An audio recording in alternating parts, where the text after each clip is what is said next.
and every day you get sent loads of messages from the console. This is telling me that my Wii Sports fitness age is 47, which is down 14 on my last attempt, which isn't particularly good, but I was very tired when I tried it out. That's a record that I set in WePlay, which is all rather lovely, and that's telling me all my different playtimes over the days that I've had the Wii.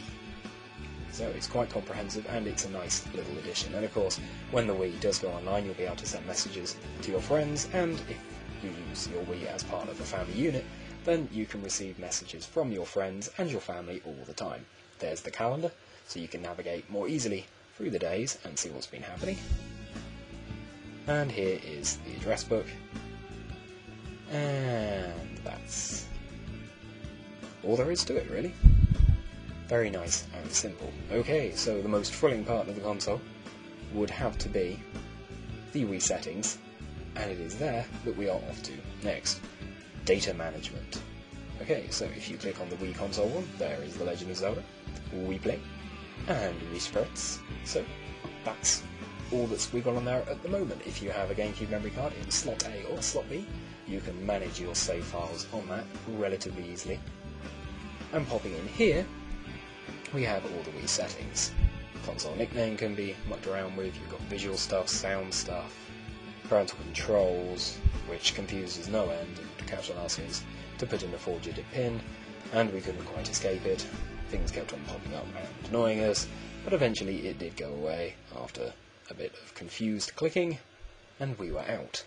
Internet settings, all very technical and comprehensive, so you can fiddle about and make sure that your Wii is set up to pick up your wireless connection or wired connection exactly as you want it to. As you can see, it's pretty comprehensive. And having tested it out, quite easy to use as well. Okay, so that's the Wii system settings menu, perhaps the most boring part of the Wii console. So, moving swiftly on, we have what happens when you take a disc out. Very nice and very smooth. And we're going to have a little look at Wii Sports for you now. There's the disc, very nice. Make sure you put it in the right way around with the label pointing away from all the buttons on the console. After a couple of seconds, you'll see that the Wii disc channel starts spinning. There it goes. And after a couple of seconds more, you will have your game all loaded up. It's pretty quick, it's pretty instant, and there are minimal loading times, especially on titles like Wii Sports. You really do just hit start and go.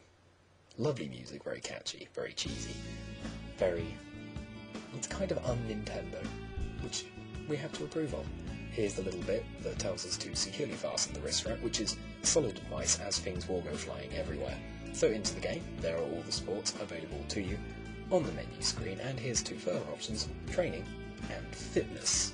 Now I mentioned this a bit earlier on, how it gauges your fitness age on a rather natty little graph, which you will see coming up in just a couple of seconds. There it is, my Wii fitness age is 47. You can fiddle about with the graph and have a look at it from various different angles and perspectives, but that's the basics of Wii Sports. We're not going to show you any of it right now, mainly because we look like idiots when we play it, and we don't want to have that on a film record. A press of the home button on the controller takes us back to the main Wii menu. Again, there is quite a bit of black screen, but I guess we'll get used to that in due course. Okay, so let's take out the disc for Wii Sports. Smooth disc motion coming up. There it is. Out goes the Wii Sports disc, and in goes a GameCube disc. Yes, the Wii is backwards compatible, and rather good at doing it as well. So, how does it handle the GameCube, and how does it all work? Well, here you shall see my copy of FIFA 2007, which is a fairly solid game. No matter what anyone tells you, it is quite good fun. So open up the hatches, 1 and 2. Into the front hatch goes all of the controllers. Into the back hatch goes the memory cards. There's 2 slots there for them. So in goes the Wavebird receiver, the memory card before that, and then you've got the standard controller ports, of course. And in goes one of those, after a bit of fiddling about to get it the right way around. And in it goes. So that's all nice and simple.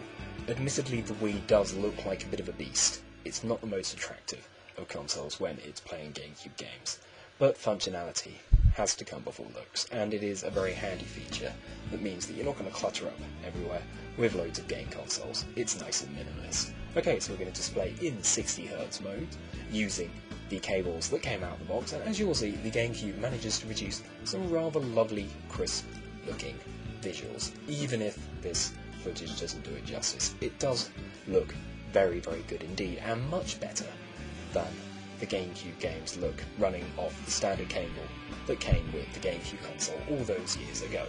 Yes, we were sad enough to do a comparison, and the Wii one is ever so slightly better. So that's good news for all of you audio-visual fans, or fanatics should I say, out there. Okay, so let's just have a quick look at the menu for you and show you just basically that the GameCube does work when played on the Wii.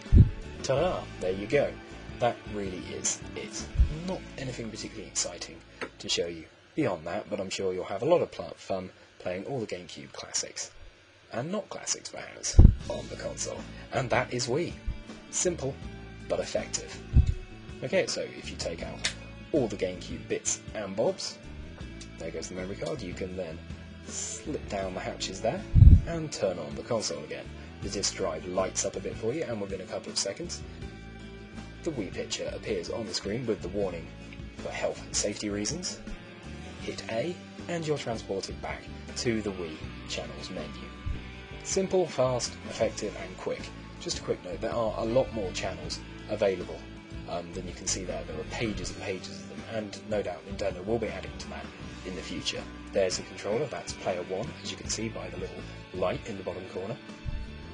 There's a nunchuck, and this is how you put a nunchuck into the main controller. It's quite simple, you just take the cord, which has a little attacher on the end, and in it pops, very securely, into the bottom of the Wiimote, next to where the safety wrist strap is located.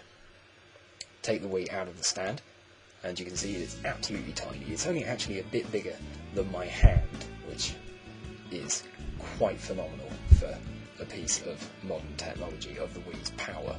So, there you have it. That was Wii, and no doubt by now you're salivating at the thought of it. Well, we hope you enjoyed that little video report on the Nintendo Wii, and are now suitably excited about getting hold of the console yourself in what is now just a few hours' time. Anyway, stay tuned to the site for loads more Wii coverage coming up very soon. But, for now, from me, James Templeton, it's bye-bye and happy gaming.